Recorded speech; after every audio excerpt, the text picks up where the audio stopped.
وضربوهن او اوهی هغوی لرا که دغم کار ونه کی نو بیا څه وکئ وی وهی.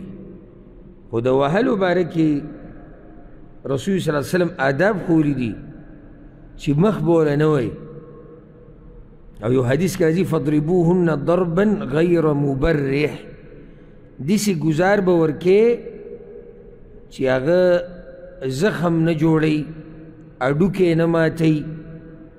د دې دا مطلب نه دی چې وهی ته سمه چوکه ورته ونیسي یا خپله غوسه پې سمه سړه کړي. ځکه فقها د هغې دپاره مثال ورکوي، لکه په مسواک کې ووه، په کپړه، او کله داسې هم سړی کولی شي خطا ګزار سړی وکړي. په دې سره درنې ښځې پوهېږي. کومه ښځه چې دیندارۍ اصیلۍ او سړیتوب پکې د هغې د پته ولې زما خاوند خفه دی دې حده پورې چې ګزار کوي په ما باندې، نو ځان سیده کول غواړي. نو کله سړی خطا ګزار وکړي، کله داسې سپېړه په داسې ځای ورکړي چې هغې د لاسه بدن ته نقصان نه رسي، معمولي غونته کې شی په هغې ووایي، نو هغې باندې هغه پوه شي. او چې روزانه ورسره ته جګړې کوې او دغه ستا حلي، نو که هغه ته سوباړه ورته ونیسي په هغې باندې بیا هغې داسې اثر نه پرېږدي. ځکه ته پته ده چې د دې دغه عادت ته یو دوه چغې به وایي، درې به کنځلې کوي، یو څلور به سکون راکوي او دوه به لتې راکوي، هغې نه بعد قصه ختمه شو. نو ښځه به دومره هم نه وایي چې بس ستا دغه والو سره عادت کړي، هغه بیا تا نه یېرېږي نه. لکه څنګه چې یو نیم سړی خپل بچي دومره وایي چې هغه بیا یې سره یېرېږي نه، ځکه ته پته چې زیات نه زیات به پلار څه وکړي ما به وایي. ابل ما تاسو ته که څه بوزه کې قصه وکړه، موږ مدرسه کې قرآن یادو، موږ سره یو پنجابی و، نو زما هم زولتیا کې موږ به یو ځای کېناستو په سیدو، نو هغه ډېر کمزور و، نه به و یاد ورته قرآن. نو هغه چې موږ سره په دې لینډ کې ناستو، موږ به قاري صاحب ته ناستو چې سبق واورو، نو هغه به موږ سره په دې لینډ کې ناستو ښه باقاعده.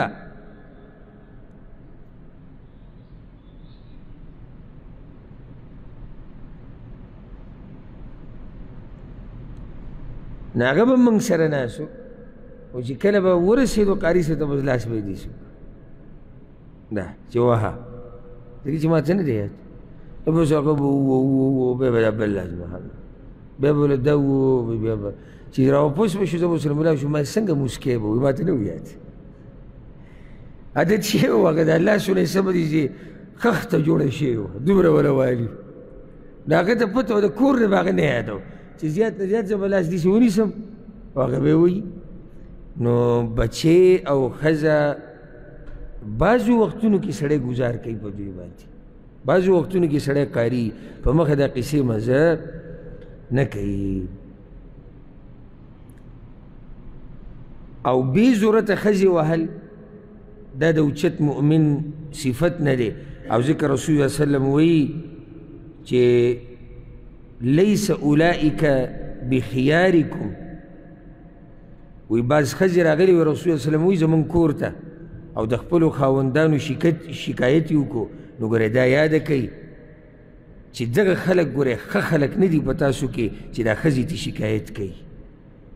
همدا ښه سړی نه دی چې ښځه بې ضرورته وایي او ظلم ورسره کوي، او د یو نیم سړي په د ژبې په سر کنځلې پرتي، د مور د هغې کله وله پلار کنځي، کله وله خاندان کنځي، کله د بچو په مخ کې بې عزته کوي، نو دا ښه طریقه نه ده.